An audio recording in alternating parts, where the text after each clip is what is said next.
Je t'aime Seigneur, je t'aime mon Dieu, je t'aime mon roi, je t'aime Jésus. Je t'aime, je t'aime, oh, de tout mon cœur.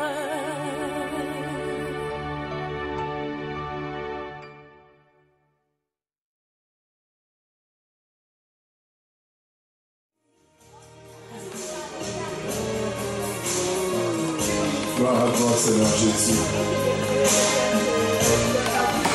Là où tu es, tu vas prier que le Seigneur puisse disposer ton cœur. Tu vas prier que cette parole qui sera apportée puisse te parler. Le Seigneur dira que celui qui a des oreilles entende ce que l'Esprit dit aux églises. Chacun de nous va prier pour sa vie, va prier pour son cœur, va prier au nom de Jésus. Regarde à ton Dieu à cet instant. Ce Dieu-là qui te connaît, ce Dieu qui sait pourquoi tu es venu. Il sait pourquoi tu t'es déplacé. Il sait ce que tu as besoin d'entendre pour avancer. Il sait les questions que tu as besoin d'avoir des réponses. Alors lève ta voix et prie à ce Dieu. Parle. Il est ton Père. Il est là pour toi. Il est là pour répondre à tes questions. Il est là pour répondre à tes préoccupations. Il est là pour répondre à tes besoins. Et la Bible dit dans leur détresse qu'ils ont invoqué l'Éternel. Et l'Éternel envoya sa parole. Et sa parole a été la solution. La parole a été la guérison. La parole a délivré. La parole a répondu aux problèmes. Et je crois par sa parole, Dieu peut nous répondre. Par sa parole, Dieu va parler à nos cœurs. Par sa parole, Dieu va apporter la solution à nos vies. Par sa parole, Dieu va consoler nos cœurs blessés. Dieu va encourager une personne. Seigneur, me voici devant toi. Je viens, ô Dieu, auprès de la source que tu es. Je viens auprès de la lumière que tu es. Seigneur, tu connais ma vie. Tu sais là où j'en suis. Tu sais où je me trouve, éternel Dieu des armées. Tu sais ce dont j'ai besoin pour avancer avec toi.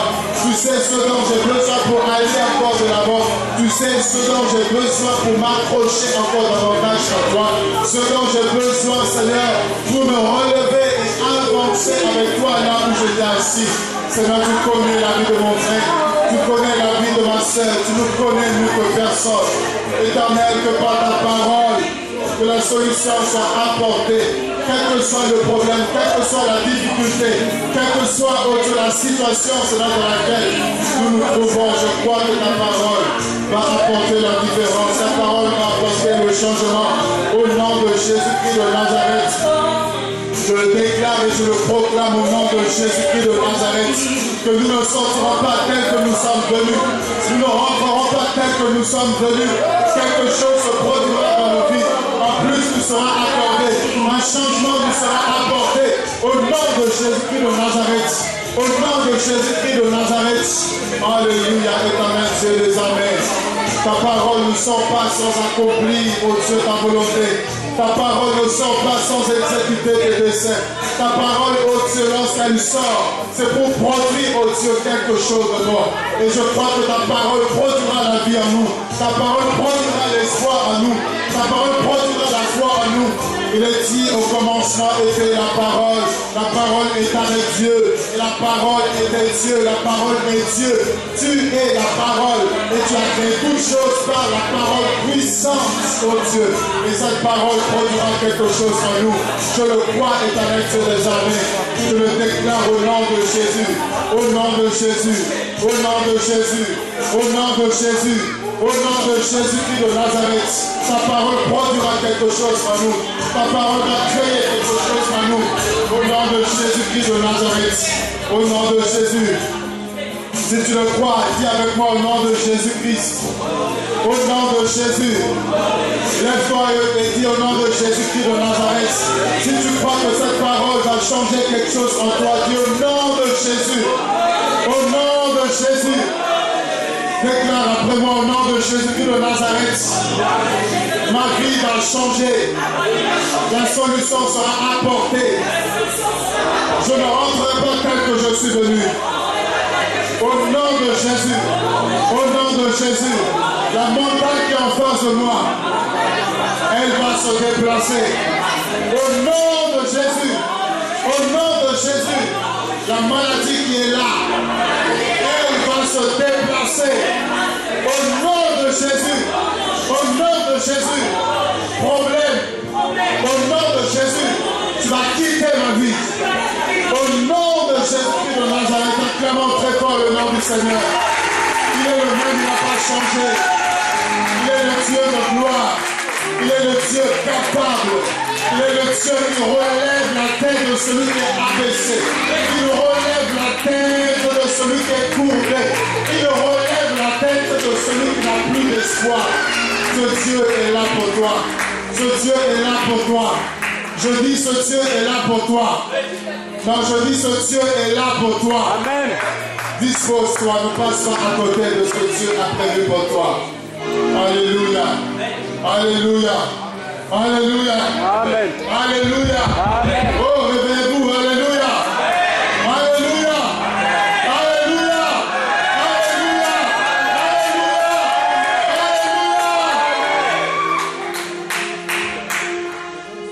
Gloire à Dieu. Alléluia. Prends la parole de Dieu. Là où il y a Jésus, il y a la vie. Alléluia. Amen. Là où il y a Jésus, il y a du mouvement. Là où il y a Jésus, il y a le changement. Là où il y a Jésus, les choses ne peuvent pas rester telles qu'elles étaient. Partout où Jésus est passé, quelque chose a changé. Là où il y avait un besoin, il constituait la solution. Amen. Amen. Amen. Oh, je ne vous entends pas. Amen. Vous êtes là? Amen.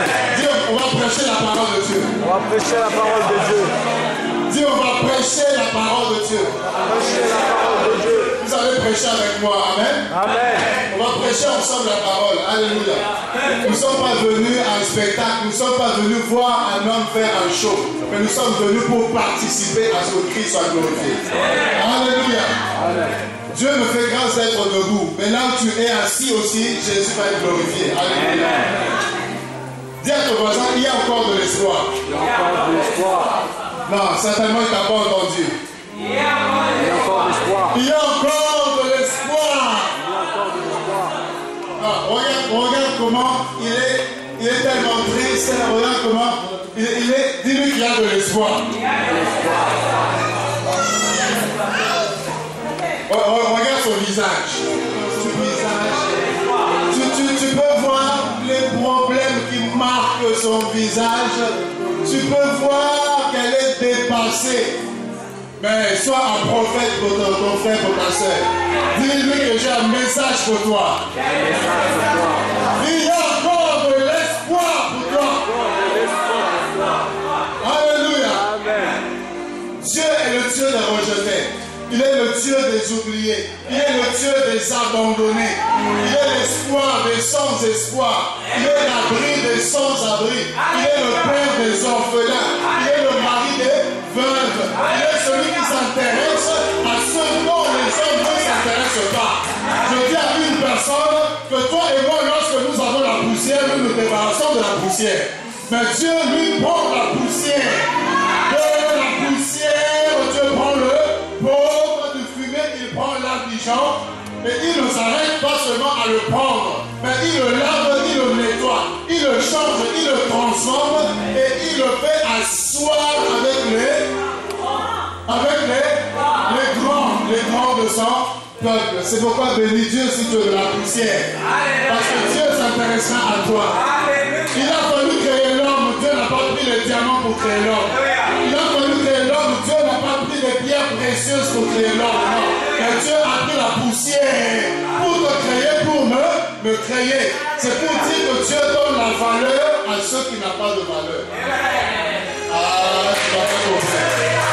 Ça veut dire que lorsque tu te regardes, je bénis Dieu de ce que je suis une si merveilleuse créature.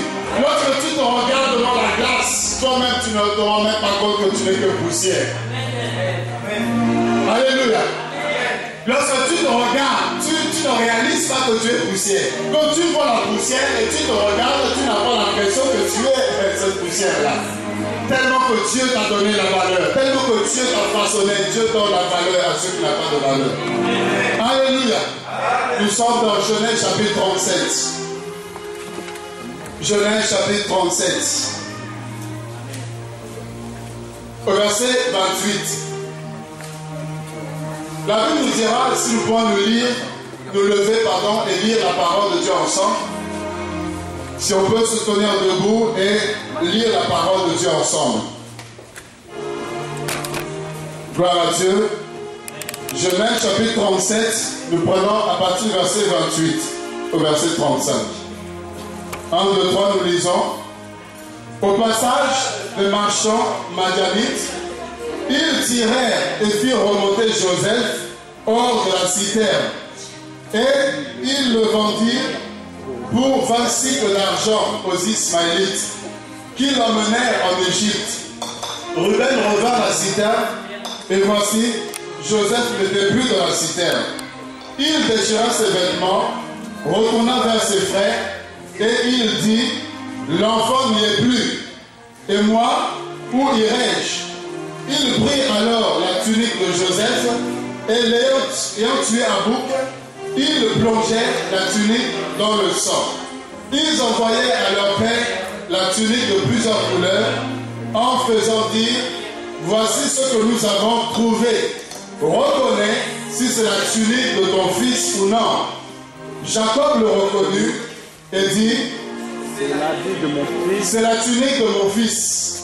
Alléluia, c'est la tunique de mon fils. Une bête féroce l'a dévoré. Joseph a été mis en pièces. Et il déchira ses vêtements, il le mit en sac sur ses reins, et il porta longtemps le deuil de son fils. Tous ses fils et toutes ses filles vinrent pour le consoler. Mais il ne voulut recevoir aucune consolation. Il disait, c'est en pleurant que je descendrai vers mon fils au séjour des morts. Et il pleurait son fils. Il y a encore de l'espoir. Amen. Vous connaissez Joseph? Vous connaissez le parcours de Joseph? Vous connaissez l'histoire de Joseph? Et Dieu va nous aider à comprendre quelque chose de très merveilleux. Amen. Je priais et Dieu m'a inspiré ce message. Dieu m'a dit, tu parleras de ceci. Et je crois que ce n'est pas enfin. Amen. Alors Joseph, le faiseur de rêve. Joseph, l'homme à la vision. Joseph, l'homme à qui Dieu a cherché des problèmes. Alléluia. Non, je dis parfois, Dieu nous cherche des problèmes. Joseph n'a pas demandé de vision. Joseph n'a pas demandé de rêve. C'est Dieu qui vient et lui donne la vision. Il lui donne le rêve et le rêve va provoquer des problèmes. Moi, même si je dois prêcher à une personne, je prêche pour cette personne-là. Et si elle saisit que son nom soit glorifié, que le nom du Seigneur bien évidemment soit glorifié. Amen. Dieu vient donner la vision, il donne des rêves à Joseph. Et Joseph, de façon naïve, il va partager cela à ses frères. Alléluia. Amen. Pensant être encouragé, pensant que ses frères allaient saisir et le soutenir, pensant que ses frères allaient glorifier le Seigneur et dire que nous allons prier pour que ces visions puissent s'accomplir. Non, je dis, ce n'est pas tout celui qui est à côté de toi qui est là pour te soutenir. Alléluia. Amen. Alléluia. Amen. Suivez-moi très bien. Dis à quelqu'un, c'est là où les problèmes ont commencé. C'est là où les problèmes ont commencé. Amen. Et la Bible dirait qu'on va avoir la haine contre Joseph.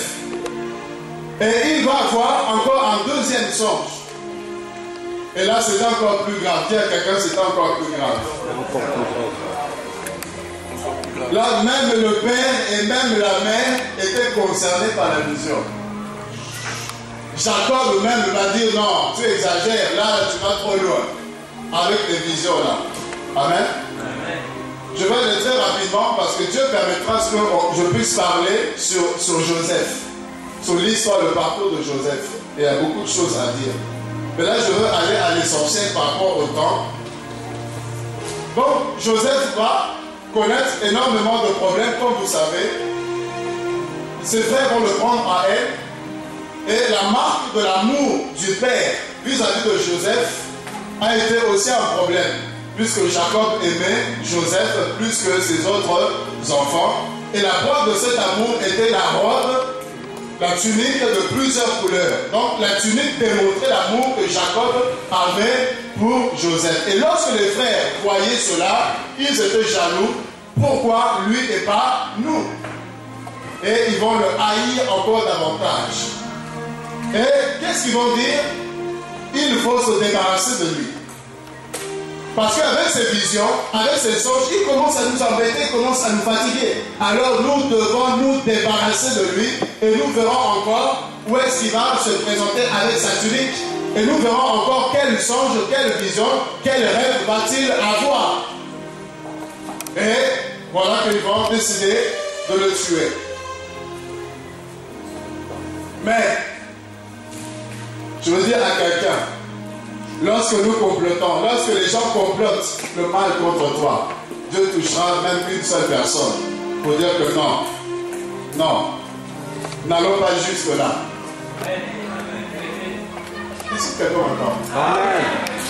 Parce que Dieu veille sur ta vie. Si ton temps n'est pas arrivé, tu ne peux pas mourir. On cherchait une occasion pour prendre Jésus, pour le tuer. Mais tant que le temps n'était pas arrivé, on ne pouvait pas l'arrêter. On ne pouvait pas l'attraper. Vous voyez toute la foule, la multitude des hommes qui voulaient l'arrêter, mais vous voyez que Jésus arrive à partir. On veut l'arrêter, on veut se saisir de lui. Ils sont là nombreux, mais Jésus, une seule personne, arrive à échapper à toute cette foule et il s'en va tranquillement. Parce que son temps n'était pas encore à arriver et personne ne pouvait mettre la main dessus. Mais lorsque le temps était arrivé où il devait mourir, lui-même le savait. Et il disait aux disciples, mon heure est arrivée. Voilà les brigands, les méchants, les voleurs, tous ces hommes vont venir et ils vont mettre la main sur le Fils de l'homme. Car il faut que la parole de Dieu s'accomplisse. Et ils savaient que là, à ce moment-là, on pouvait l'arrêter, on pouvait le frapper et on pouvait le crucifier. Parce que c'était le temps de Dieu. Et si ce n'est pas le temps de Dieu, quels que soient les projets des hommes méchants, ils ne pourront pas l'avoir. Il y aura une personne parmi eux qui dira non. Vendons-le plutôt que de le tuer. Alléluia. Alléluia. Mais ce qu'ils ne savent pas, c'est que quand ils te vendent, ils commettent une grosse erreur. Alléluia. Parce qu'ils peuvent te vendre, mais ils n'ont pas vendu la vision. Alléluia. Ils peuvent te vendre, mais ils n'ont pas vendu la vision. Ils peuvent t'envoyer ailleurs, mais ils n'ont pas tué la vision. Parce que celui qui a la vision de Dieu, peu importe l'endroit où tu es, cette vision est appelée à s'accomplir. C'est pourquoi quelqu'un comme Abraham, ayant une vision, il pouvait laisser l'autre choisir où tu veux aller. Alléluia. Alléluia. Parce que lui savait qu'il avait la vision. Ça veut dire, même si lui va dans le désert, la provision viendra. Dans le désert, la vision amènera la provision. Parce que quand Dieu donne la vision, il donne aussi la provision. Même si tu es dans le désert, Dieu va ordonner que les corbeaux viennent te nourrir. Dieu va ordonner à ceux que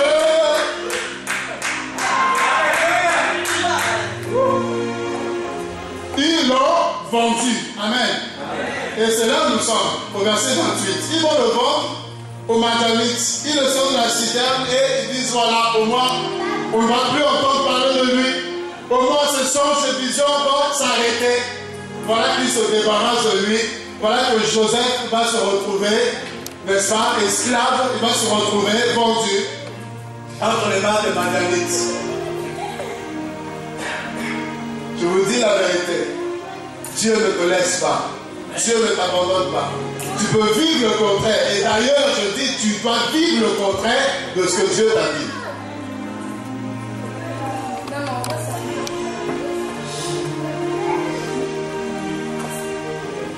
Dieu lui donne, n'est-ce pas, des grandes visions. Mais il se retrouve vendu à cause de cette vision.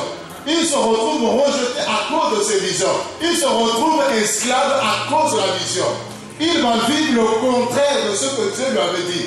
Je dis à quelqu'un, ce n'est que le commencement du processus. Alléluia. Parce qu'en réalité, quand Dieu dit je te rendrai grand, Dieu va d'abord te faire connaître la petitesse. Quand Dieu dit je vais t'élever, Dieu va d'abord commencer par t'abaisser à t'humilier. De sorte que quand tu vas t'élever, tu ne seras pas orgueilleux. Et si l'orgueil vient, Dieu dira souviens-toi d'où je t'ai ramassé, souviens-toi d'où je t'ai pris. Dieu va te rappeler la petitesse que tu étais avant que tu sois quelqu'un. Et là tu diras Seigneur pardonne-moi, si je suis ce que je suis, ce n'est que ta grâce. Alléluia. Donc il va vivre le contraire, l'opposé de ce que Dieu lui avait dit. Il se retrouve en Égypte vendu. Et on nous dit au verset 31, il prit la tunique de Joseph. Comment arriver à faire comprendre à Jacob que Joseph n'est plus? Qu'est-ce qu'ils vont dire à leur père? Et voilà l'astuce qu'ils vont avoir, c'est de prendre la tunique de Joseph, de tuer un animal et de mettre le sang sur sa tunique. Et d'aller voir Jacob avec la tunique pour dire, est-ce que tu reconnais là la tunique de ton fils? Et c'est ce qu'ils vont faire. C'est ce qu'ils vont faire. Ils viennent, ils présentent la tunique à Jacob. Est-ce que tu reconnais là le vêtement de ton fils? Et qu'est-ce que la Bible dira? Lorsque Jacob va voir la tunique avec le sang, Jacob va se dire que c'est la tunique de Joseph. Je la reconnais. C'est la tunique que je lui ai offerte, qui marquait mon amour pour sa personne, car je l'ai eu dans ma vieillesse. Et cette tunique était imprégnée de sang, déchirée, imprégnée de sang. Et alors Jacob a compris que c'était une bête féroce qu'il avait dévorée. Alléluia. Alléluia. Donc Jacob a enregistré, Jacob a compris que Joseph était mort, tué par une bête qu'il a dévorée. Alors Jacob a commencé à pleurer. Jacob a commencé à se lamenter. Jacob a commencé à faire son deuil. Alléluia. Alléluia. Jacob a commencé à faire le deuil. Il a commencé à pleurer. Vous imaginez le fils qu'il aimait tant. Tué. Et nous ne savons même pas où est son corps. On lui ramène la tunique. Il ne voit même pas le corps de son fils. Il ne peut même pas pleurer son fils. On lui ramène le vêtement. Imaginez-vous la situation dans laquelle Jacob pouvait être. Il a commencé à pleurer. Il a commencé à être attristé. Et la Bible nous dira qu'il va déchirer ses vêtements. Vous imaginez, il déchire ses vêtements. Pour dire que, en fait, celui-là, il n'est plus rien. C'est-à-dire qu'il n'a plus d'honneur. Il ne lui reste plus rien. C'est-à-dire qu'il déchire ce qu'il avait. Pour dire que qu'est-ce qui me reste encore? Et on dit ses fils, alors qu'il avait d'autres enfants, alors qu'il avait d'autres filles qui venaient pour le consoler, pour dire ce n'est pas grave, tu as perdu un enfant, mais il t'en reste encore d'autres. Mais je veux dire que le père a une relation particulière avec chacun. Un fils ne peut pas remplacer un autre. Non, chaque fils est à sa place et le père sait comment il se débrouille pour aimer chacun. Il connaît la place, la position qu'il donne à chacun. Alléluia. Et là, il se fait que Joseph était irremplaçable dans le cœur de Jacob. On le consolait, nous sommes là, papa, nous sommes là. Mais quand Jacob les voyait, il voyait qu'il n'avait plus personne. Il va faire son deuil, il va pleurer. Il va pleurer, quelle souffrance, quelle tristesse. Et regardez ce que la Bible dira. Il dit que personne ne peut le consoler. Personne ne peut le consoler. Tout ce qu'on pouvait nous dire, Jacob était devenu insensible aux belles paroles, insensible aux paroles qui pouvaient l'encourager, insensible. La douleur, la souffrance était telle qu'il n'y avait pas un mot qui pouvait le réconforter. Il n'y avait pas une parole qui pouvait le relever. Certainement, tu as connu cette situation. Certainement, tu vis cette situation. Je ne connais pas ton problème. Là, c'est le cas de Jacob. Mais nous sommes sur la terre. Et j'ai beaucoup aimé le témoignage de l'évangéliste David. Vous savez, la souffrance parfois atteint un seuil, un degré, où même quand on dit je t'aime, ça ne te fait rien. Même quand on dit je suis avec toi, ça ne te fait rien. Ça veut dire, peu importe les problèmes, plutôt les problèmes dans lesquels tu es, peu importe les choses qu'on peut te dire, en fait ça ne te touche pas. Tu ne vois que ton problème, tu ne vois que ta situation. Et tu as l'impression que personne ne te comprend. Tu as l'impression que personne ne peut savoir ce qu'il y a dans ton cœur. Et tu es insensible, tu es dur, ton cœur est fermé. Alléluia. Quel est le problème qui dérange ton cœur? Quelle est la situation qui dérange ton cœur? Et là, c'était la parole de ces enfants. Mais nous, parfois, nous sommes dans des situations où même la parole de Dieu n'arrive plus à nous consoler. La tristesse ou la douleur, la souffrance est telle que même lorsqu'on te prêche la parole, tu écoutes, mais cette parole ne te touche pas. Cette parole ne produit pas quelque chose en toi. Parce que tu vois tellement ton problème. Et tu arrives à dire, est-ce que même Dieu me comprend? Est-ce que même Dieu arrive à sentir ce que je ressens? Est-ce que même Dieu sait de quoi il est question? Mais je te dis que celui qui t'a créé, il te connaît mieux que toi-même. Alléluia. Dieu te connaît.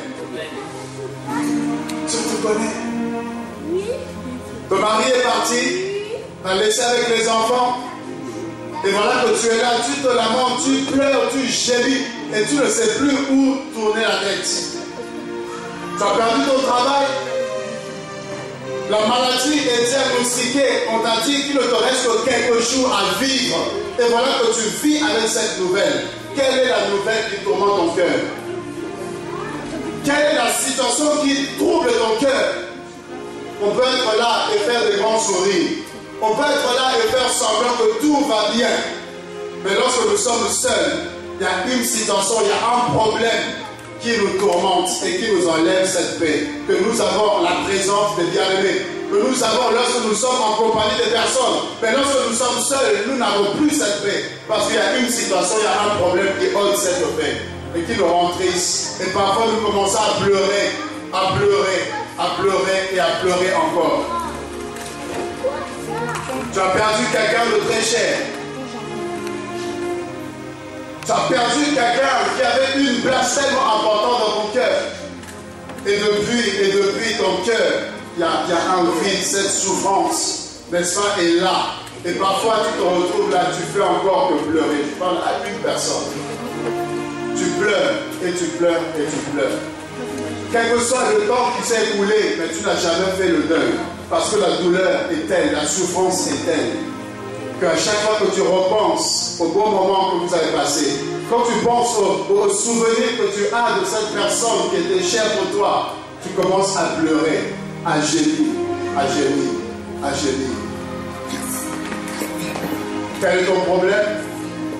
Quelle est la situation qui te met comme Jacob? On a dit que tu ne pouvais pas avoir d'enfant, on a dit que tu étais stérile. Et voilà que tu es là, tu te dis, je n'aurai jamais d'enfant. Je ne pourrai jamais donner naissance. Je ne pourrai jamais vivre, goûter à la joie que les autres ont. Et je veux te dire que c'est une mauvaise nouvelle que tu as. Non, je dis c'est une mauvaise nouvelle que tu as. Amen. Non, quelqu'un m'a pas compris. Amen. Quel est ce problème? Quelle est cette situation qui t'enlève la paix? Dieu veut toucher ton cœur. Dieu veut parler à ton cœur cet après-midi. Dieu veut enlever cette épine qu'il y a dans ton cœur et qui t'enlève la paix, parce que Dieu veut que tu sois en paix, quel que soit l'endroit, quel que soit le lieu où tu es, que sa paix soit avec toi.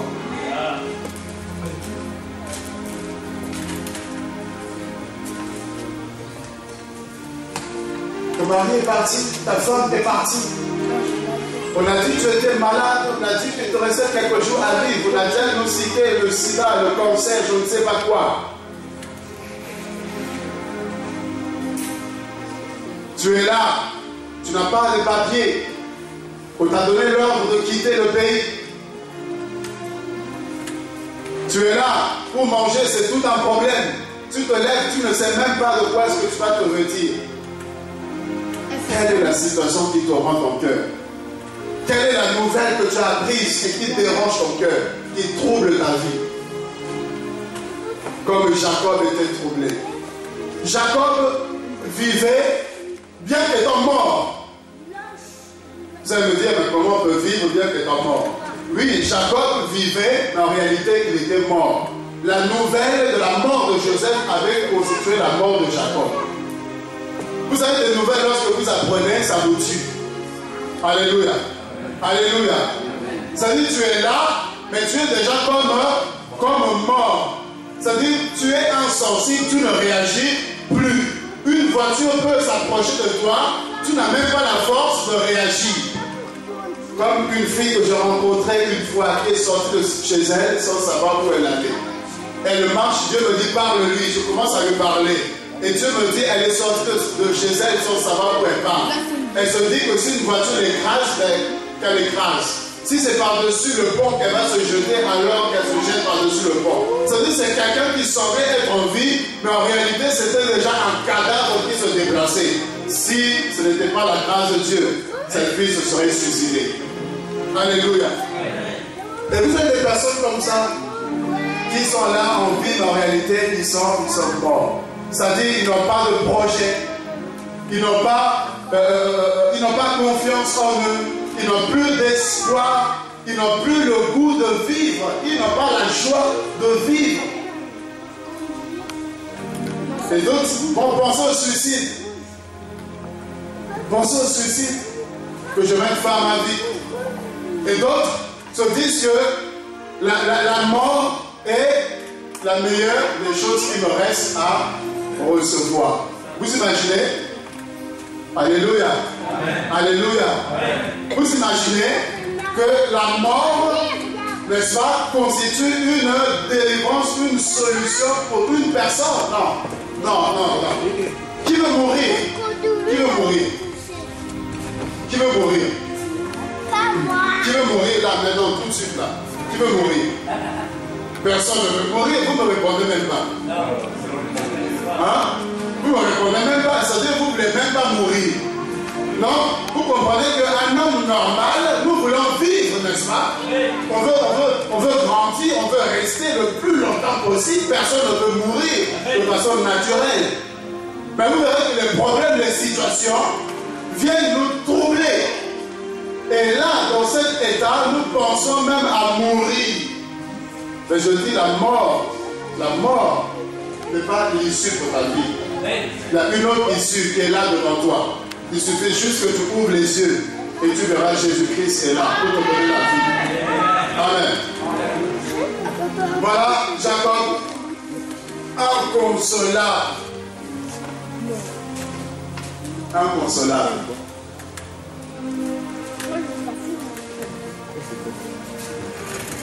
Mais il y a une bonne nouvelle pour nous.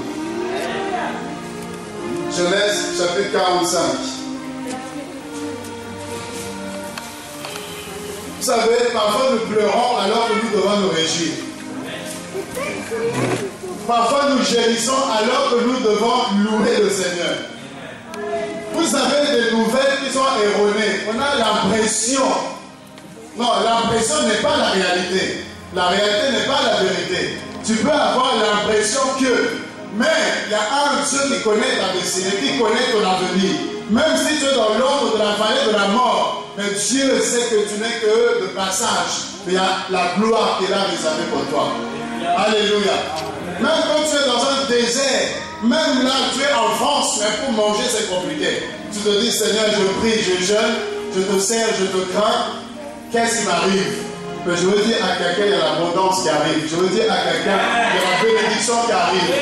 Tu as compris que pour vivre la bénédiction, il faut d'abord que tu vives avec les problèmes et les difficultés. Là, dans la bénédiction, non, tu n'oublieras pas celui qui t'a béni.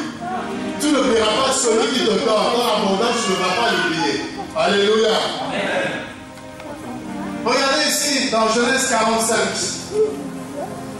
La Bible nous dira, au verset 1er, Joseph ne pouvait plus se contenir devant tout ce qui l'entourait. Vous voyez, là je saute, hein, tout ce que Joseph a enduré, tout ce qu'il a vécu, la prison, tout ça, là, nous sautons. Et là, ses frères vont arriver juste en Égypte. La famille qui touchait Israël va les conduire en Égypte parce que là-bas, au moins, il y avait de quoi se nourrir. Mais ceux qui ne savaient pas, c'est qu'en Égypte, là-bas, Dieu avait commencé à travailler. Alléluia. Il partait chercher la nourriture en Égypte, mais il ne savait pas qu'il y a un plan que Dieu a préparé là-bas en Égypte. Il ne savait pas qu'ils allaient rencontrer une personne qu'ils avaient oubliée. Ils quittent Israël, ils vont en Égypte. Ils partent en Égypte cherchant la nourriture. Et même eux-mêmes, certainement, ils avaient même oublié Joseph.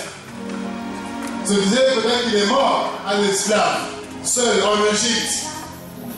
Comment il peut s'en sortir? Donc certainement pour eux-mêmes, Joseph était mort. Pour Jacob, n'en parlons même pas. Joseph était déjà mort, était déjà poussière. Mais la Bible nous dit, lorsqu'ils arrivent en Égypte, Joseph va les voir. Amen. Mais ils ne reconnaissaient pas que c'était Joseph. Non, je te donne rendez-vous avec ma destinée. S'il savait ce que Dieu allait faire avec Joseph, il ne l'aurait jamais vendu. Ceux qui te combattent, c'est parce qu'ils ne savent pas ce que Dieu va faire avec toi. Ceux qui te critiquent, c'est parce qu'ils ne savent pas là où Dieu va t'emmener. Ceux qui te combattent, c'est parce qu'ils ne savent pas que Dieu va faire de toi une source de bénédiction pour eux. Alléluia. Ils arrivent, Joseph va les voir. Non, il faut avoir le cœur de Dieu. Il faut avoir le cœur de Dieu. Parce que si tu n'as pas le cœur de Dieu, tu vas... Vous allez les chicoter. Joseph allait ordonner, prenez-les un à un, les chicotes, bien comme il faut. Et après la prison. Mais Joseph, lorsqu'il va les voir, il va reconnaître que c'était ses frères. Il n'a pas vu leur méchanceté, il n'a pas vu tout ce qu'ils ont fait subir, non. Il a vu que c'était ses frères, le même sang qui coulait en lui coulait dans leur veine. Et il va, n'est-ce pas, faire sortir tout le monde. Et il va rester seul avec eux. Et il va se révéler, décliner son identité pour dire que c'était lui, Joseph. Et lorsque ses frères vont connaître, savoir que c'était réellement Joseph, ils tremblaient, ils avaient peur.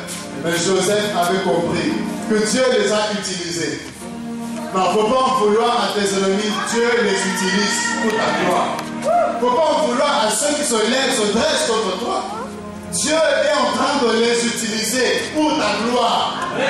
Parce que si ses frères n'avaient pas la haine contre Joseph, ils ne l'auraient jamais vendu. Et s'ils ne l'auraient jamais vendu, Joseph certainement ne serait jamais allé en Égypte. Et s'il ne serait jamais allé en Égypte, Joseph n'allait jamais voir la vision se concrétiser. Parce que la vision devait se concrétiser en Égypte. Et pour aller en Égypte, Dieu a utilisé la haine de ses frères pour l'amener en Égypte. Alléluia. Dieu est merveilleux. Et là, regardez, nous allons verser 20 directement. Après qu'ils ont reconnu, qu'ils soient révélés à eux, et là, il a dit ne regrettez point de tout ce que vous laisserez. Il y a de meilleur dans tout le pays d'Égypte sera pour vous. Amen. Verset 21. Les fils d'Israël furent ainsi. Joseph leur donna des chars. Dis à ton voisin des chars. Joseph leur dit tout ce qu'il y a en Égypte ici, mais c'est moi qui gouverne. Alléluia. Celui que vous pensez qu'il était mort, mais je suis ici, je gouverne, je règne ici, je donne des ordres et les ordres sont exécutés. Alors il dit, vous allez retourner en Israël, mais vous n'allez pas revenir seul, vous allez revenir avec le Père. Amen. Et il leur donne la nourriture, lisez avec moi, verset 21. Il leur donna les chars selon l'ordre de Pharaon. Il leur donna aussi des provisions pour la route. Il leur donna à tous des vêtements de rechange Et il donna à Benjamin 300 cycles d'argent et 5 vêtements de rechange. Il envoya à son père 10 ânes chargés de ceux qui avaient de meilleurs en Égypte et des vivres pour son père pendant le voyage. Puis il en conjugua à ses frères de partir et il leur dit qu'il n'y ait point de querelle en chemin. Ils montèrent de l'Égypte et ils arrivèrent dans le pays de Canaan auprès de Joseph leur père. Amen. Amen. Amen. Amen. Voilà qu'ils partent avec tout ce vivre. Ils partent avec la nourriture en abondance. Ils partent avec des vêtements. Ils partent avec l'argent. Ils partent avec des chars. Et ils arrivent auprès de Jacob. Amen. Dis à ton voisin, quelque chose va se passer. Dis-lui, tu as longtemps pleuré. Pour rien. Parce que quand tu vas comprendre, là, ce qui se passe, tu vas comprendre que tu as pleuré pour rien. Là où tu as jeûné, tu aurais pu manger. Parce que ce n'était pas un jeûne que Dieu t'avait dit, c'est les problèmes qui ont fait que, en fait, tu faisais des jeûnes forcés malgré toi. Alléluia. On te propose à manger, tu refuses la nourriture à cause des problèmes. Ce n'est pas un jeûne. Ça, c'est pas un jeûne. Alléluia. Jacob aurait pu manger, il aurait pu vivre, il aurait pu, n'est-ce pas, se réjouir, mais il pleurait. Et regardez, ils arrivent auprès de Jacob. Exactement, ils arrivent auprès de Jacob. L'argent que Jacob leur a donné pour aller acheter, et eux, avec ceux qui sont revenus avec, non, ils en avaient plus encore. Jacob a envoyé acheter de quoi vivre la nourriture, mais ils sont revenus avec les gens. En plus de la nourriture, ils avaient des vêtements. En plus, ils avaient encore de l'argent. Et en plus de tout ça, l'argent qu'ils avaient emmené pour acheter, on leur a encore rendu. Ils avaient en plus de ça des chars de l'Égypte, ils viennent avec. Donc Jacob, certainement, il aurait dû être appelé pour dire qu'est-ce qui se passe ici. Mais à cause des problèmes, il ne peut même pas se dire. Alléluia. Et la Bible nous dira ceci. Le verset 25. 26. Il me dit, Joseph vit encore. Amen. Joseph vit, et même celui qui gouverne tout le pays d'Égypte. Waouh, quelle nouvelle! Joseph vit encore. Et non seulement qu'il vit, mais c'est lui qui gouverne là-bas en Égypte. C'est une bonne nouvelle. Une merveilleuse nouvelle. Il pleurait, il ne mangeait plus à cause de son fils qui était soi-disant mort. Mais on vient d'apprendre qu'en réalité, Joseph n'est pas mort. En réalité, il y a une bonne nouvelle, c'est qu'il vit, non seulement il vit, mais il gouverne. Logiquement, il aurait dû sauter de joie, il aurait dû se réjouir, il aurait dû se dire, mais où est mon fils, je vais le voir alors s'il a envie. Mais la Bible nous dira que le cœur de Jacob resta froid, insensible à cette bonne nouvelle. Et vous avez des personnes comme ça, les problèmes les ont tellement marqué que même une bonne nouvelle ne change pas leur vie, ne change pas leur cœur. Le cœur de Jacob reste froid. Si Joseph était en vie, pourquoi est-ce qu'il n'a pas vu tout ce temps? Toutes ces années, j'ai pleuré, il n'avait plus d'espoir. Jacob ne pouvait pas imaginer Joseph vivant, parce que dans son esprit, dans sa tête, il avait déjà enregistré que Joseph est mort. L'image, la vision qu'il avait de Joseph, c'était un cadavre, la poussière, la pourriture. Mais on vient lui dire que Joseph est vivant. Non, non. Il ne croyait pas à la parole de ses enfants. Dis à quelqu'un, ne croyait pas à leur parole. Il n'a pas cru à ceux qu'ils ont annoncé. Dis à ton voisin encore, il n'a pas cru à leur parole.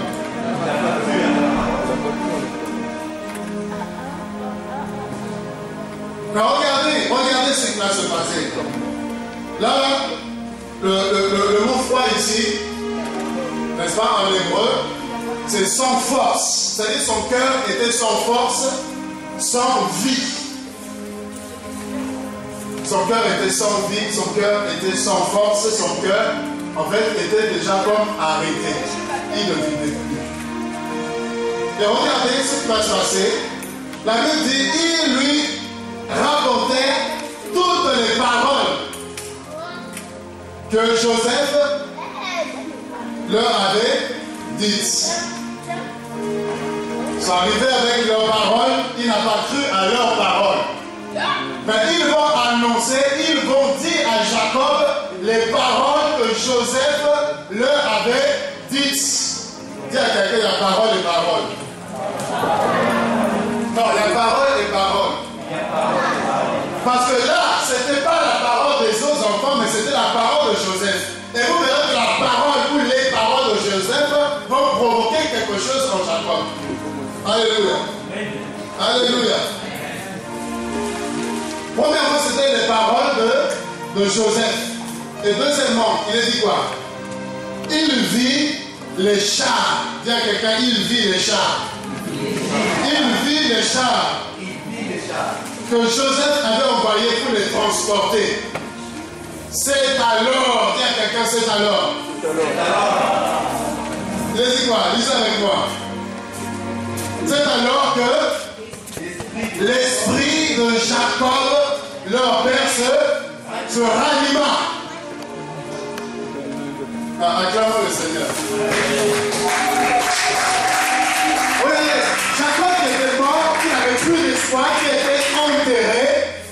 Et là, les paroles, il va entendre les paroles de Joseph. Et non seulement qu'il avait entendu les paroles, mais il va également voir les chars. Voilà les deux choses qui ont apporté la vie, les deux choses qui ont apporté la résurrection dans la vie de Jacob. Premièrement, c'était les paroles d'abord. Frère, il y a parole et parole. Là où les paroles des autres enfants n'avaient rien produit, mais les paroles de Joseph ont produit quelque chose. Mais je veux dire à une personne que Joseph n'est qu'un homme. Si sa parole peut produire quelque chose en toi, à combien plus forte raison la parole du Créateur du ciel et de la terre, Dieu qui est puissante et vivante. À combien plus forte raison cette parole produira quelque chose en toi. Quel que soit le noir dans lequel tu es, cette parole-là va apporter la lumière. Ésaïe 9 dit, ce peuple qui marchait dans les ténèbres a vu une grande lumière. Et Ésaïe 8, 23, je dis, les ténèbres ne régneront pas toujours sur la terre. Ton problème ne restera jamais problème, mais il deviendra solution. Ton problème deviendra témoignage. Ton problème, ta difficulté deviendra une occasion de glorifier le Seigneur. Alléluia. Et voilà que la parole avait produit quelque chose. Non, la parole produira quelque chose. Il veille sur sa parole pour accomplir sa parole. Et sa parole est efficace. Et efficace. Lorsqu'elle sort, elle accomplit ses effets. Vous voyez les paroles de Jacob, de Joseph. Et deuxièmement, il va voir. La Bible dira, mes oreilles avaient entendu. Jean dit, mes oreilles avaient entendu. C'est une chose d'entendre, mais c'en est une autre de voir. Souvent nous entendons. Mais lorsque nous allons rentrer dans la dimension de vivre, de voir, là cette parole va être vie en toi. Cette parole va être vivifiée en toi. Parce que le Seigneur dira, les paroles que je vous ai dites, elles sont esprit et vie. C'est bien d'entendre parler de Jésus. C'est bien d'entendre parler de Dieu. C'est bien d'entendre la parole. Mais c'en est une autre de vivre cette parole. D'expérimenter la puissance de Dieu. D'expérimenter la gloire de Dieu. Et là, quand nous parlons de ce Dieu, nous savons de qui est-ce que nous parlons. Ce n'est pas un Dieu qui a fait dans la vie de Kakou Sévérin. Il a fait dans la vie de telle personne, de tel serviteur, de tel prophète, de tel apôtre. Non. Mais je parle d'un Jésus que je connais. Un Jésus qui s'est révélé à moi. Un Jésus que j'ai expérimenté. Quand je parle qu'il guérit, je sais de quoi il est question. Parce que la maladie dans laquelle j'étais, non. Si aujourd'hui je vis, c'est grâce à son nom. Alors je sais de quoi il est question. Alléluia. Jean dit, mes oreilles avaient entendu parler de toi. Mais maintenant mon œil t'a vu. Est-ce que tu es simplement au niveau d'entendre? Ou est-ce que tu es aussi dans le niveau où tu vois? Alléluia. Vous ne pouvez pas voir? Vous ne voulez pas voir Dieu? Vous ne voulez pas vivre Dieu? Vous ne voulez pas expérimenter la parole de Dieu? Il est écrit, vous imposez les mains aux malades, ils seront guéris. Nous entendons cela, nous lisons cela. Mais quand tu pries pour le malade, il te dit, j'ai le cancer, il me reste plus que quelques jours à vivre. On m'a dit même là, c'est un miracle que je sois encore en vie. Alors tu dis au nom de Jésus, tu vas prier. Seigneur, au nom de Jésus, il est écrit et tu pries pour lui. Et il va, et on voit que la maladie a disparu. Amen.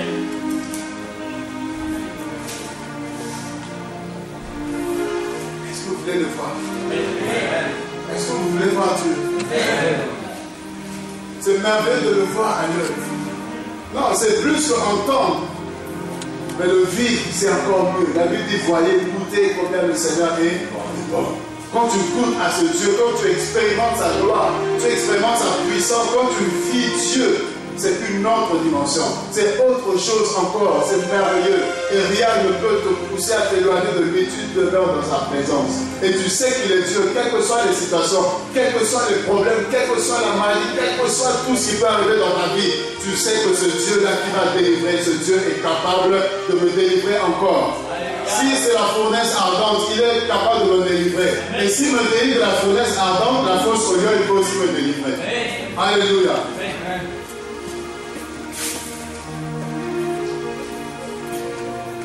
Et regardez, qu'est-ce qui va se passer? C'est là où l'esprit de Jacob va se réveiller, se rallumer, reprendre vie. Jacob a repris vie. Il a commencé à revivre parce que la parole a produit. Et aussi ce qu'il a vu, ce qu'il a expérimenté, ça a produit, suscité quelque chose en lui. Et c'est alors que son esprit va se rallumer. Mais regardez, c'est merveilleux. Amen. Alléluia. Amen. Alléluia. Amen. Vous verrez que jusque-là, nous parlons de Jacob. Jusque-là, la Bible parle de Jacob. Mais vous savez que Jacob est celui qui a lutté avec Dieu. Et quand il a lutté avec Dieu, il est sorti vainqueur. Et Dieu a changé son nom. Dieu l'a appelé Israël. C'est-à-dire celui qui lutte avec Dieu. Et vous verrez la force que Jacob avait, frère, lutter avec Dieu et sortir vainqueur. Ce n'est pas que tu sois plus fort que Dieu, non. Parce que personne ne peut vaincre Dieu. Mais regardez la persévérance, regardez l'endurance, regardez le courage dont il a fait face avec l'ange de l'Éternel. Comment il a résisté? Je ne te laisserai pas partir tant que tu ne m'as pas béni. Non, c'était quelqu'un de courageux. C'est même si la nuit tombe, tant que tu ne m'as pas béni, je ne te laisse pas. Je ne veux pas me fatiguer, je ne veux pas dormir, je veux rester là, je ne veux pas te voir partir. Bénis-moi. Et Dieu va voir la détermination, Dieu va voir la persévérance, Dieu va voir l'endurance qui dit non, c'est bon, je veux partir. Alléluia. L'ange de l'Éternel dit bon, je veux partir, donc tu vas voir, je te bénis comme ça, je veux partir. Parce que si je ne te bénis pas, je vais rester ici. Comment tu es courageux là, tu vas rester. Et c'est alors que son nom sera changé en Israël, celui qui lutte avec Dieu. Israël caractérise la rigueur, la force, la vigueur, celui qui lutte avec Dieu. Mais regardez ici, on parlait de Jacob jusque-là. Alléluia. Amen. Alléluia. Amen. Prenez la Bible, je veux que vous preniez la Bible là. Prenez le verset 27, n'est-ce pas? Il rapportait toutes les paroles que Joseph leur avait dites. Et il vit les chars que Joseph avait envoyés pour le transporter. C'est alors que l'esprit de Jacob se ranima, pour repris vie, commença à vivre, ou encore ressusciter. C'est-à-dire que Jacob a expérimenté la résurrection. Il est revenu en vie. La force qu'il avait perdue, la joie qu'il avait perdue, tout ça est revenu. Et regardez, la Bible dit quoi? Et le verset 28 j'entends pas. Israël. Alléluia. Alléluia. Je croyais que tu allais comprendre quelque chose. Alléluia. Jusque-là, on ne parle pas d'Israël, on parle de Jacob. Mais là, son esprit se ranima. Non, parce que Jacob était mort. Jacob n'avait plus de force. Jacob Jacob n'attendait que la mort.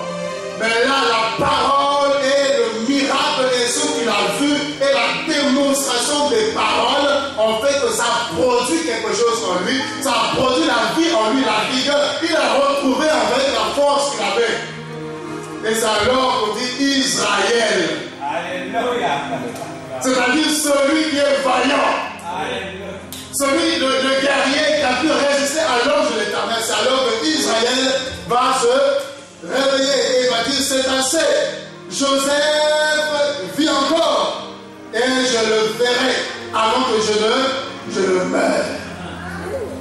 Et vous lisez le verset 46, dans le verset 1er du chapitre 46, on dit Israël, on dit pas Jacob partit. On dit Israël partit. Le Jacob était atterré. Jacob ne bougeait plus. Jacob ne mangeait plus. Mais celui qui est parti voir Joseph, c'était Israël. Il a retrouvé la force, il a retrouvé la vigueur, il a retrouvé la joie de vivre. Et il se dit non, mon fils n'est pas mort. Assez de pleurs, assez de lamentations, assez toutes ces choses, assez. La mauvaise nouvelle, c'est je viens de découvrir la bonne nouvelle. Non, il y a une bonne nouvelle. Ça s'appelle Jésus-Christ de Nazareth. Alors Jacob se lève.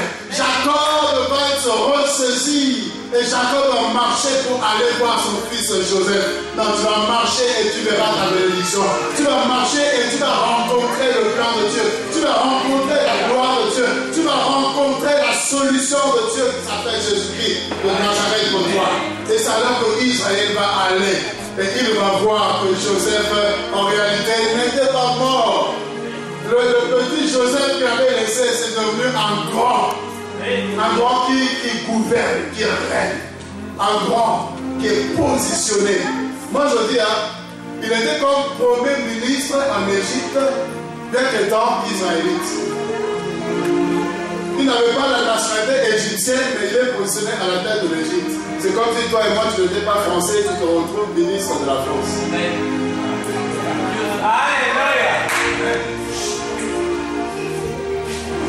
Il gère l'Égypte alors qu'il n'est pas égyptien. Non, ça c'est la puissance de Dieu. Non, ça c'est la gloire de Dieu. Pour dire que Dieu peut te positionner où il veut. Sans tenir compte de quoi que ce soit. Si Dieu veut te placer quelque part, il va te prendre et il te place là. Oh, jamais personne n'est rentré, toi tu vas rentrer. Ici, là, il n'y a pas de blanc qui est arrivé, tu vas rentrer. Ici, là, il n'y a pas de noir qui tu vas rentrer au nom de Jésus. Ici, là, il n'y a pas de toi, tu vas rentrer au nom de Jésus. Comment tu as fait pour rentrer? Est-ce que tu as touché à... Est-ce que... Non, j'ai un Dieu qui me connaît et qui a un plan merveilleux pour moi. Et qui me place, qui me positionne. Que vous soyez content ou pas, Dieu m'a placé là. Que ça vous plaise ou ça vous déplaise, Dieu m'a placé là et je ne bougerai pas. Celui qui veut me bouger, il a affaire à Dieu. Parce que c'est Dieu qui m'a placé là. Celui qui va te toucher, il touche à Dieu parce que c'est lui qui t'a positionné. Tu partiras quand il dira que je te pense à autre chose. Tu quitteras parce que Dieu a un autre plan pour toi. Mais tant que Dieu n'a pas décidé que tu vas partir, tu resteras là. Alléluia. Est-ce que quelqu'un m'entend? Voilà la bonne nouvelle. Et Jacob certainement regrettait tout le temps où il a pleuré. Certainement il a regretté. Il se dit, la nourriture que j'aurais dû manger à cause de la fausse nouvelle. Non, dis à ton voisin, commence à manger. Non, dis, commence à te réjouir. Dis-lui, adore Dieu. Glorifie le Seigneur. Enferme-toi et chante que Jésus est Seigneur. Parce qu'au lieu que tu pleures là, parce que ce que tu vois, ce n'est pas la réalité, ce n'est pas la vérité. Parce que Jacob était dans sa réalité, dans sa bulle, dans ses problèmes. Alors que Dieu voyait que non, Jacob est un homme béni. C'est un homme béni. Dieu te voit béni. Dieu te voit rempli d'argent. Mais toi tu es là, Dieu, comment tout ça, toi, non, Dieu voit que tu as de l'argent. Alléluia. Dieu voit que tu as des enfants. Arrête de dire que tu es Dieu voit que tu as des enfants. Alléluia. Dieu voit que tu as les papiers, Dieu voit que tu as le travail, Dieu voit. Arrête de te lamenter, arrête de pleurer. Parce que c'est une prophétie dont les temps sont fixés. Ça veut dire Dieu décrète, mais pour que ça arrive, il faut le temps. Et elle arrive, elle va s'accomplir certainement. Alléluia. Alléluia. Et je veux finir en vous disant une chose. Si les paroles de Joseph, et si ce que Joseph a donné, si ce que Joseph a démontré, cela a pu ramener à la vie, cela a pu ressusciter, consoler Jacob, à combien plus forte raison la bonne nouvelle que je vais vous annoncer maintenant. Moi je viens, je ne vous dis pas que Joseph vit. Moi je viens vous voir, moi je ne vous parle pas de Joseph. Eux, ils ont dit à Jacob que Joseph vit. Mais moi je viens vous voir, je vous dis que Jésus-Christ vit. Donc si les paroles de Joseph ont pu produire quelque chose en Jacob, mais à combien plus forte raison les paroles de Jésus-Christ? Tout comme Joseph vit, mais non seulement qu'il vit, mais il gouverne. Et moi je vous dis, Jésus-Christ est vivant. C'est non seulement qu'il est vivant, mais il règne au siècle des siècles. Tout genou fléchit devant lui, et toute langue confesse qu'il est Seigneur. Ton problème va confesser qu'il est Seigneur. Ta situation va confesser que Jésus-Christ est Seigneur. Et tu as vu ce que la parole a produit? Alléluia. Est-ce que tu as vu ce que la parole de Jésus-Christ a produit en toi? Et je te dis, non seulement que tu as entendu parler de lui, mais le temps arrive où tu vas voir également. Ils ont vu les chars, Jacob a vu les chars, qui ne sont seulement entendus. Mais tu as entendu parler de Dieu, tu as entendu parler de Jésus, tu as entendu parler de la Bible, mais je te dis, il y a un temps nouveau qui arrive. Tous ceux qui craignent Dieu, tous ceux qui sont accrochés à Dieu, il y a un temps nouveau qui arrive.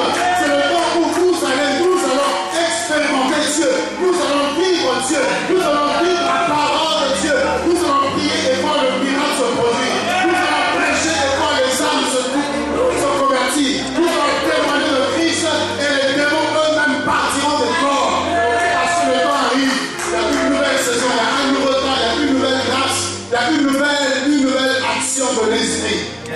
Et nous allons voir cela. Je vous dis, nous allons voir cela. Là où tu n'as pas vu en 2012, 2013 sera une nouvelle année pour toi. Une année où tu vas voir les choses. Tu vas voir le char. Tu vas voir le char. Et quand tu vas les voir, tu vas te dire non. Pourquoi ce Jacob a compris que non? C'est que Joseph vit. Parce que pour aller en Égypte et revenir avec les chars, comment est-ce qu'ils doivent repartir avec les chars sans pourtant qu'on puisse les arrêter, si ce n'est que Joseph qui les a donné ces chars-là? Alléluia. Amen. Tu vas vivre Dieu, tu vas expérimenter Dieu autrement. Et quand tu vivras, quand tu vas expérimenter, quand cette parole deviendra chère en toi, dans ta vie, et là, non, tu vas retrouver la force, tu vas retrouver la vie de prière, tu vas retrouver la vie de chasse, tu vas retrouver la vie de consécration que tu avais, tu vas retrouver ce temps de prière que tu avais avec Dieu, que tu n'as plus, que tu as perdu, tu vas retrouver cette relation que tu avais avec Dieu, que tu as entendu, et tu l'as vu, et tu as vu sa main s'accomplir dans ta vie, et là, tu vas retrouver la vigueur, tu vas retrouver la force, toi qui allais prêcher la parole, tu vas commencer à aller, et tu vas prêcher encore davantage, et tu verras les hommes toucher, tu verras les hommes crier leur péché, parce que Dieu veut faire une chose nouvelle en toi, que le Seigneur nous bénisse.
a une chose qui est inévitable. Devant elle, l'homme est impuissant. Devant elle, ta force ne pourra rien. Il y a une chose qui est redoutable. Quand ça te prend, ça te paralyse. Devant elle, ta beauté ne pourra la séduire. Quand cette chose arrivera, est-ce que tu sais où tu iras? Après la mort viendra le jugement. Le jugement. Chacun rentrera prendre ses œuvres faites ici-bas. Ici-bas. Si tu n'avais pas reçu Jésus-Christ, où iras-tu?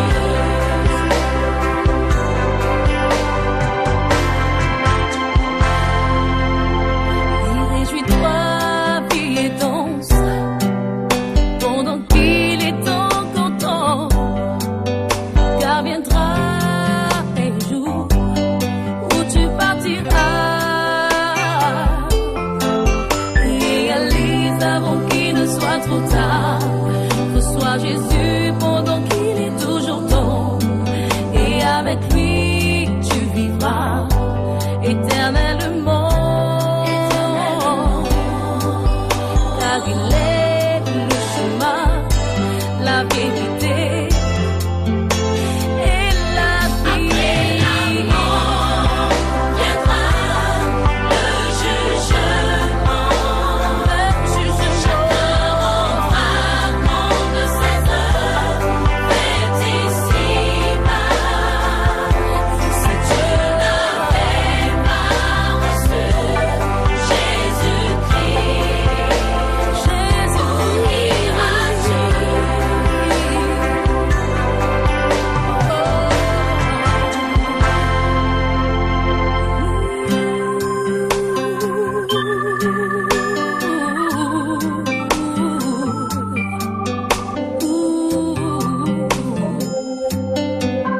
Tu ferais une grosse erreur si tu le reçois pas en ce jour.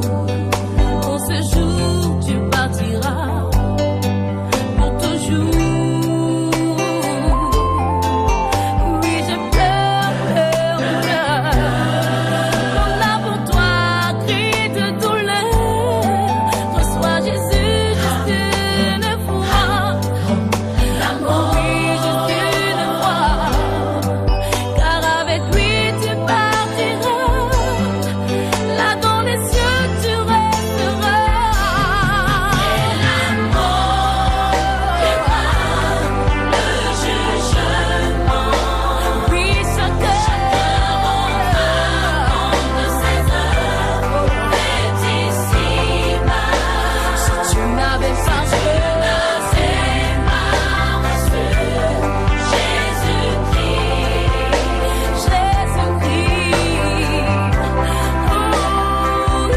iras-tu? Après la mort viendra le jugement. Chacun rentrera prendre ses œuvres faites ici-bas. Si tu n'avais pas reçu Jésus-Christ, où iras-tu?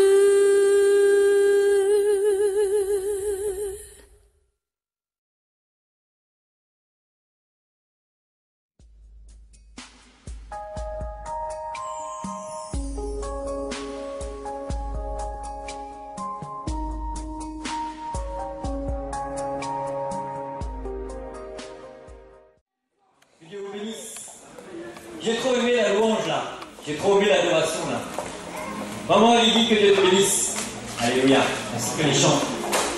Vraiment, je suis dans la joie d'être parmi vous. Dieu fait des grandes choses. Attendez-vous à Dieu. Attendez-vous à Dieu. Parce que Dieu, il a dit qu'il a réservé des choses pour ses enfants qu'il aime. qui le loue, qui l'adore, en esprit et en vérité. Amen. Bonjour à tous, le peuple du ministère de la puissance de la résurrection de Jésus-Christ. Vraiment, je suis dans la joie d'être parmi vous cet après-midi. Je vais aller vite parce que c'est un témoignage d'un quart d'heure. Et en fait, ce sera en 3 parties que je repasserai prochainement. Mais je donne la première partie aujourd'hui. Ouvrez vos cœurs, parce que c'est touchant. C'est ma vie. C'est ma vie. C'est de ma vie, clairement, que je vais parler. C'est pas la vie de quelqu'un que je ne connais pas. Mais c'est de ma vie que j'ai expérimenté. Alléluia. Amen. Que le Seigneur Tout-Puissant vous bénisse. J'ai vécu 25 ans de ma vie dans la tristesse. Oui, c'est possible. 25 années, c'est pas une année, c'est pas une journée. Pour moi, c'est beaucoup. C'est même trop. C'est pour vous montrer à quel point le diable est méchant. À quel point, quand on ne connaît pas Dieu, qu'on est sous le pouvoir de Satan, du diable. Et qu'en fait, entre ses mains, on a un pantin. Il fait ce qu'il veut avec nous. Il nous emmène où il veut, il fait ce qu'il veut de notre vie. Je ne connaissais pas la joie du cœur. J'avais une enfance malheureuse. Nous étions 3 enfants à la maison. 1 an et quelques mois d'écart, les 3. On se suit. Le premier est un garçon, le deuxième est une fille, et le troisième et le dernier, c'est un garçon. C'est moi. Amen. Notre maman nous battait. Elle nous faisait vivre des choses terribles. Elle était très jalouse de nous. Elle nous attachait avec des liens sur une chaise pour qu'on ne nous bouge pas. Si c'est possible, j'ai vécu ça. C'était difficile à vivre quand vous êtes enfant. Elle nous tapait pour rien avec une branche d'arbre parce qu'on vivait à la campagne. Ma soeur et moi, souvent nous mangions dans un endroit fermé où il n'y avait ni éclairage, ni chauffage, et des grosses araignées et des souris y étaient présentes. Et quand tu es enfant, tu sais ça, tu as tellement peur que tu fais vite à manger. Même si dans ton cœur, ça ne va pas, ton estomac est bloqué à cause de ta vie. J'étais traumatisé. Vous le trouvez, c'est vrai. Je n'ai encore des frissons de ça. Mais aujourd'hui, tout est fini. Amen. Amen. J'ai grandi dans la peur, dans l'angoisse, dans la méchanceté, dans l'appréhension des choses à venir. C'était l'atmosphère qui régnait à la maison. Et j'avais très peur de mon avenir. Je ne voulais pas grandir parce que j'avais peur de mon avenir. Je ne savais pas qu'est-ce que j'allais vivre encore de pire de ce que je vivais à l'époque. Nous étions pauvres, fragiles et tellement tristes. Étant petit, je priais déjà dans mon cœur sans connaître Dieu. Je priais que je puisse grandir vite pour fuir ces réalités de la vie que je vivais au quotidien. J'ai donc commencé à travailler à l'âge de 14 ans. Je n'aimais pas l'école. Je n'avais même pas la force d'étudier. Je cherchais une issue pour en finir avec cette vie. Tellement j'étais préoccupé de ce qui se passait à la maison de notre famille. Nous étions très malheureux, nous les 3 enfants. Et j'ai connu la liberté d'être livré à soi-même. J'ai fait tout et n'importe quoi de mal. Oui, c'est vrai. Vous pouvez imaginer. J'ai découvert la cigarette, l'alcool, les drogues, douces, les armes à feu. J'en ai acheté. J'ai connu les soirées. Je portais des armes à feu sur moi. J'avais des mauvaises fréquentations. J'ai vendu de la drogue. Je faisais tout ça en travaillant. Parce que j'étais courageux. Parce que j'avais mis la semence du courage. Mais dans mon âme intérieure, j'étais vide, malheureux, blessé, timide, rebelle, violent, jaloux. J'étais un drogué. Je me sentais tellement perdu. J'étais agressif et méchant envers mon prochain. J'étais jaloux de lui. Parce que dans mon petit cœur, je me disais, mais pourquoi lui, il est heureux et pas moi? Qu'est-ce que j'ai fait? J'ai rien fait pour être sur cette terre, pour être dans ce monde. Qu'est-ce que j'ai fait pour mériter cela? C'est ce que je me disais quand j'étais enfant. Je me sentais habité par le mal.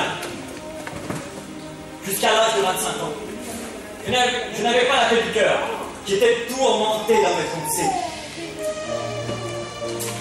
Jour et nuit, je ne dormais pas bien. Je faisais des cauchemars. Je ne savais pas ce qu'était des cauchemars, mais je faisais des cauchemars. Je crois même que le diable parlait. Mais comme je ne le connaissais pas, et je ne connaissais pas sa voix, je ne pensais même pas qu'il pouvait exister et qu'il pouvait me parler. J'ai connu la dépression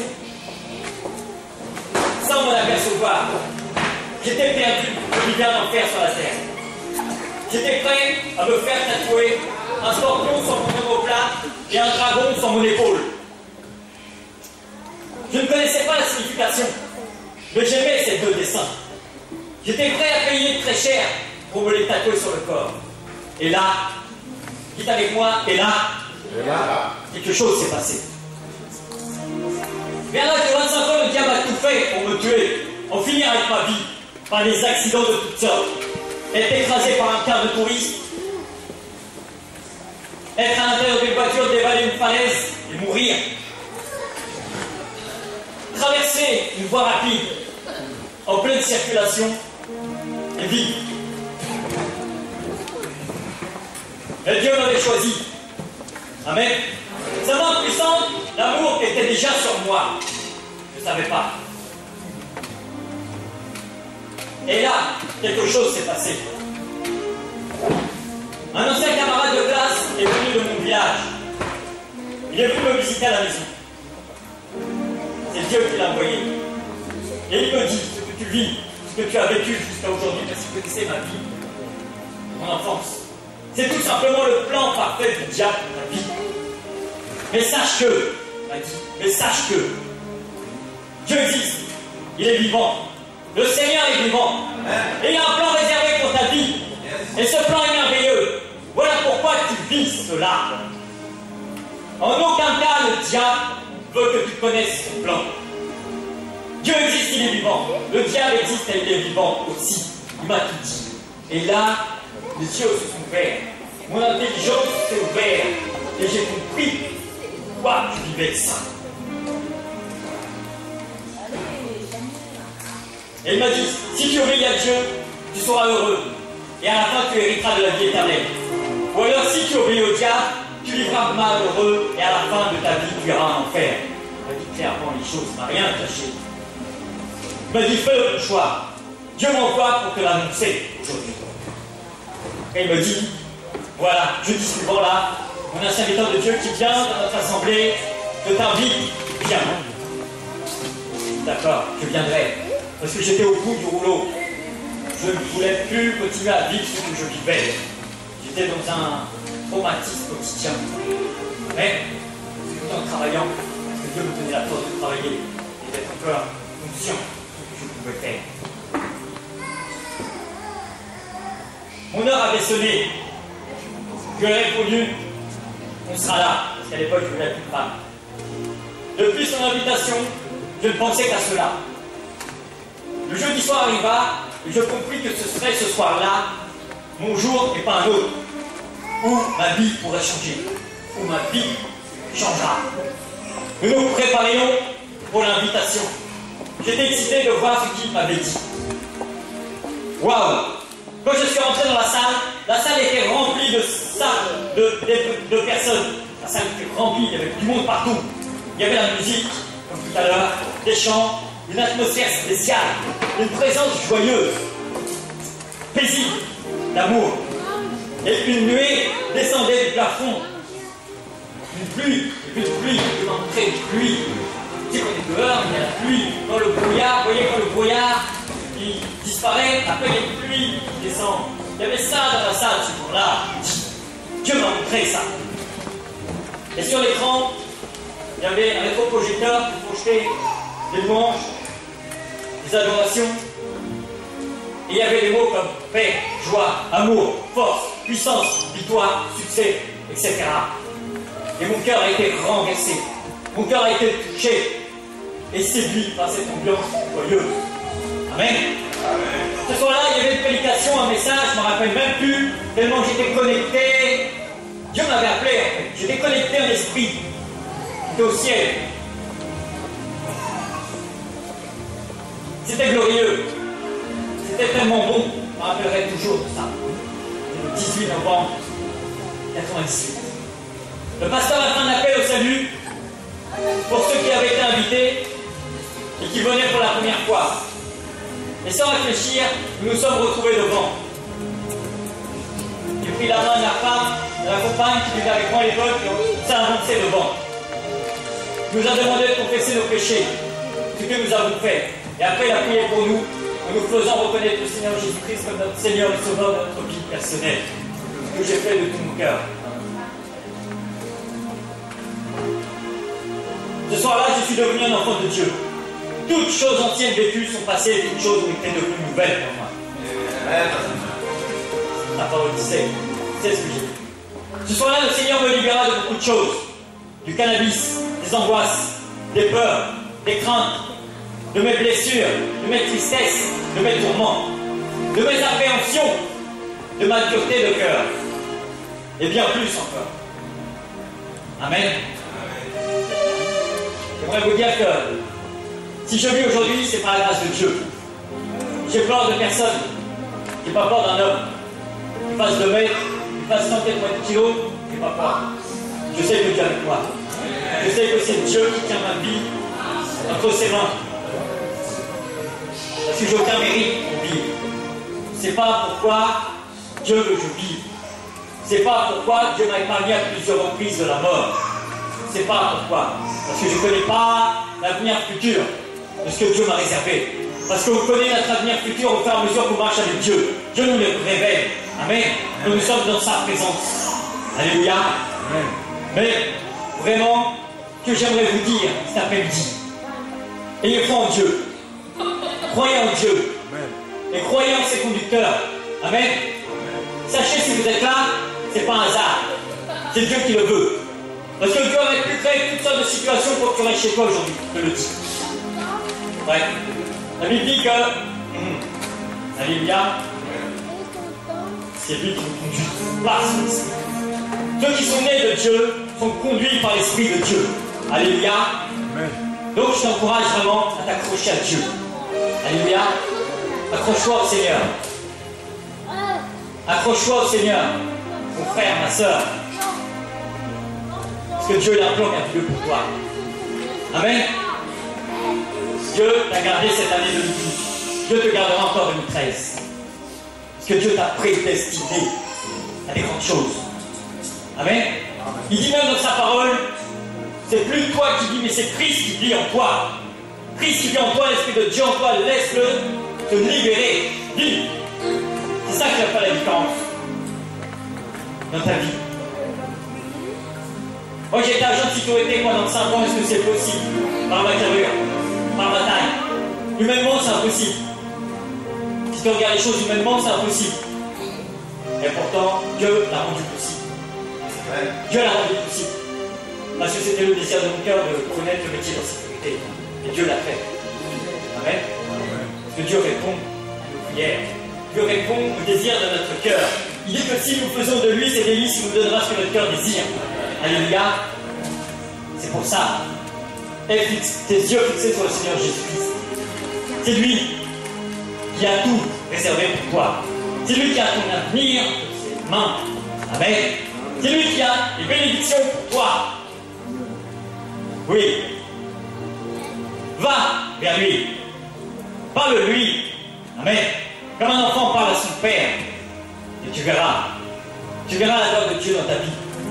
C'est ce que Dieu nous promet. Dieu nous a donné sa parole, qui est la Sainte Bible, les Saintes Écritures. Tout est mentionné dedans pour chacun de nous. Dieu nous a tout dit. Il ne nous a rien caché. Alléluia. Il a même établi les serviteurs de Dieu sur la terre pour nous enseigner, pour nous perfectionner, pour que nous soyons bénis. Alléluia. Pour ça, nous devons les respecter, nous devons les aimer, nous devons les honorer. Parce que sont les canaux entre les mains de Dieu. Ils sont les sources de bénédiction entre les mains de Dieu pour chacun de nous. Amen. Que Dieu vous bénisse.